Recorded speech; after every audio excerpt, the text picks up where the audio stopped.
वाद विवाद होने पर चीज़ों का बदलना बिल्कुल लाजमी है। बचपन में भी तो यही करते थे। अगर किसी से लड़ाई हो गई तो अपनी चीज़ सामने वाले को नहीं देनी, अपने दोस्तों को उससे बात नहीं करने देते और ना जाने क्या क्या। पर जब इस बात का पता बड़ों को चलता था तो उनके समझाने पर वापस से वही दोस्त और अपनी चीज़ें फिर से उसकी। मतलब साफ शब्दों में कहूं तो उस इंसान को फिर से अपनी पुरानी जगह मिल जाती थी। नमस्कार, आप देखना शुरू कर चुके हैं राजस्थान संवाद और मैं हूं आपके साथ चेतना। अब अगर ऊपर वाली बात आपके समझ नहीं आई तो इसे कुछ इस तरह समझिए।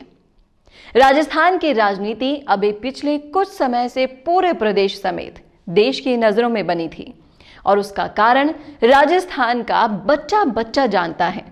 जी हां, राजस्थान कांग्रेस के दो सबसे मजबूत स्तंभों में पड़ी दरार का जनता के सामने खुलकर सामने आना। अब जब मुख्यमंत्री और उप मुख्यमंत्री में विवाद होगा तो प्रदेश की जनता तो स्वाद लेगी ही, साथ ही विपक्ष ने भी इन दोनों के बीच लगी आग में खूब हाथ सेके हैं। पर कहते हैं ना, जिस इंसान का बढ़ना लिखा है उसे मुश्किलें रोक नहीं पाती, बल्कि अपनी मंजिल पर पहुंचने में और मदद करती हैं। सचिन पायलट के साथ भी यही हुआ। अशोक गहलोत के साथ हुए विवाद के कारण जब पायलट कथित तौर पर राजस्थान की सीमा और राजनीति से दूरी बनाए बैठे थे, तब परिस्थिति उनके बिल्कुल विपरीत थी, जिसके चलते उनके नाम, सीट, ओहदे से भी काफी छेड़छाड़ की गई। उन्हें अपने उप मुख्यमंत्री पद से भी हाथ धोना पड़ा, साथ में पीसीसी चीफ की कुर्सी भी गई, वो अलग। फिर जब इस विवाद में एंट्री हुई राहुल गांधी और प्रियंका गांधी की, तो पायलट का प्लेन भी कांग्रेस की हवाई पट्टी पर लैंड कर गया। और कहने को ही सही, पर अशोक गहलोत और सचिन पायलट का विवाद थम गया। फिर तारीख आई 14 अगस्त, जब सरकार ने विधानसभा में अपना बहुमत साबित करके अपनी सरकार बचाई और विपक्ष के इरादों पर पानी भी फेर दिया। पर उसी समय फिर अशोक गहलोत सरकार मीडिया की सुर्खियों में आ गई और इस बार भी कारण बने सचिन पायलट। जब गए तो पायलट सरकार में नंबर 2 की पोजीशन रखते थे, पर जब वापस लौटे तो उन्हें विपक्ष के जस्ट पास वाली सीट दे दी गई, जिसके कारण इस मामले ने काफी तूल पकड़ लिया। पर सचिन पायलट कहां रुकने वाले थे?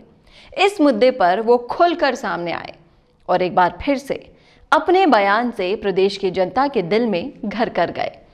और इस बार तो सचिन पायलट को देखकर लग रहा था कि पायलट पहले से काफी ज्यादा ताकतवर हो गए हैं। और इसी का नतीजा था कि मध्य प्रदेश समेत बिहार चुनाव में राजस्थान से स्टार प्रचारकों की लिस्ट में सिर्फ सचिन पायलट का ही नाम था। अब जब पायलट ने बिहार समेत मध्य प्रदेश में अपना परिचय दिया तो राजस्थान में भी उनकी एक बार फिर से रॉयल एंट्री हुई। दरअसल राजस्थान विधानसभा का विशेष सत्र चल रहा है। इस सत्र में 6 विधेयक रखे गए थे।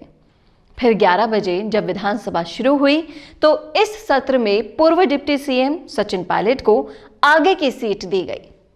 उन्हें विधानसभा में मंत्रियों के बराबर वाली सीट दी गई है।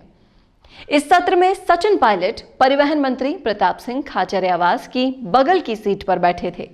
लेकिन सियासी घमासान के बाद जब विश्वास मत साबित करने के लिए 14 अगस्त को विधानसभा सत्र बुलाया गया था, उस समय सचिन पायलट को विधानसभा में सबसे पीछे की सीट दी गई थी। पायलट का सीट वापस मिलना इशारा करता है कि सचिन पायलट को जो लोग वापसी के बाद कमजोर समझ रहे थे, वो बहुत बड़ी गलती कर बैठे हैं। और अब एक बार फिर से राजस्थान में सचिन पायलट नाम का डंका बजने वाला है। तो ये थी राजस्थान की राजनीति पर हमारी खास रिपोर्ट। ऐसे ही राजस्थान की राजनीति में अपडेट रहने के लिए आज ही सब्सक्राइब करें हमारे चैनल राजस्थान संवाद को। आज हमने कोर्स किया और कल हम उसको भूल जाते हैं। फिर कंपनी में अप्लाई करते हैं तो कंपनी हमें वापस से ट्रेनिंग देती है। आप जानते हैं ये सब कुछ क्यों होता है? क्योंकि आप जो सीखते हैं उसे उसी वक्त इम्प्लीमेंट नहीं करते। इसी वजह से मिशी media solutions digital video production में लेकर आए हैं on the job training course जहां पर सीनियर प्रोफेशनल्स के साथ लाइव प्रोजेक्ट में आप डिजिटल मार्केटिंग और डिजिटल वीडियो प्रोडक्शंस को सीखेंगे और आपकी परफॉर्मेंस पर यहीं आपका रिक्रूटमेंट भी हो जाएगा। अब जब सब कुछ ऑनलाइन हो रहा है तो जाहिर सी बात है ऑनलाइन वीडियोस की डिमांड भी लगातार बढ़ रही है और इस इमर्जिंग मार्केट में आपका स्वागत करने के लिए तैयार है मिशी मीडिया सॉल्यूशंस। ज़्यादा जानकारी के लिए कॉल करें 9549770549 या फिर आप हमें मेल भी कर सकते हैं mishimedia solutions@gmail.com।